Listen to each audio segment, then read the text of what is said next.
These kids cross by themselves. Obviously, the parent pays a fee to the smuggler. The cartel member or the smuggler at this point will bring the kid over. We'll bring him to the river. We'll hand him over to the raft. We'll place him in a raft and say, okay, go. When you get to the other side, they'll explain to them, there's going to be an officer. They'll explain what we wear and tell them, turn yourselves into them.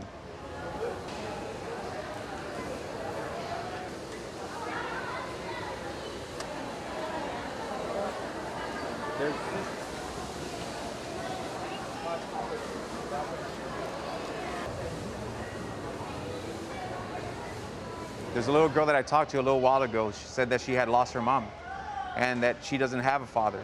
So she's coming into this country because her uncle is going to be the sponsor. And I asked her, what state are you going to? What's your final destination? She said, I don't know. All I know is that it snows there.